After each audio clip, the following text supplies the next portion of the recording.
వస్తుంది city building అని, లేకుంటే 330 feet road Ratan Tata greenfield road వస్తుంది ఇక్కడ నుంచి ఓఆర్ఆర్ RRR కనెక్టివిటీతో.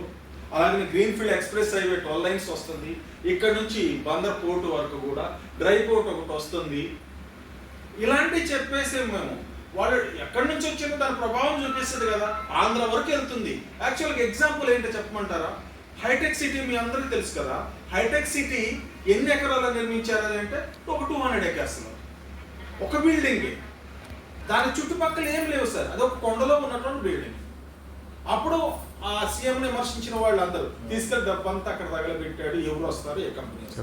ఒక బిల్డింగ్ అక్కడికి వెళ్ళాలంటే అందరూ భయపడ్డాం కదా. ఎందుకు? రాళ్ళు రోడ్డు కూడా లేవు కదా సార్, కాలిబాటే కదా సార్ అది. అక్కడికి వెళ్ళడానికి భయపడ్డారు ఎవరు.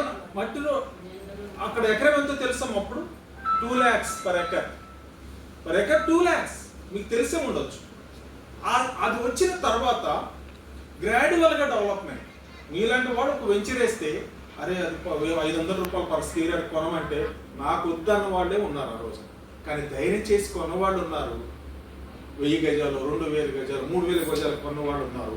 ఈ రోజున వాళ్ళు ఎవరో తెలుసా? కోటీశ్వరులు అందరూ.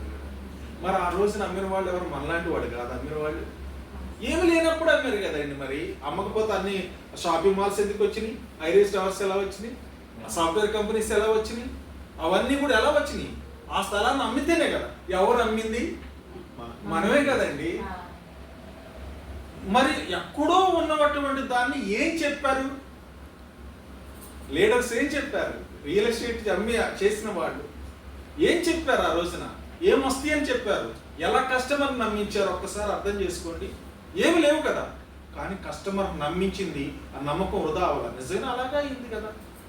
ఆ రోజున ఎకరం 2 లక్షల రూపాయలు. ఇప్పుడు గజం ఎంత అండి అక్కడ? 2 లక్షలు.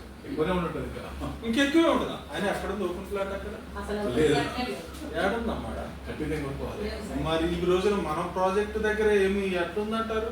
Ready for construction. Landmark. It is a wonderful project. Future సిటీలో ఉన్నటువంటి అద్భుతమైనటువంటి ప్రాజెక్ట్ ఇది.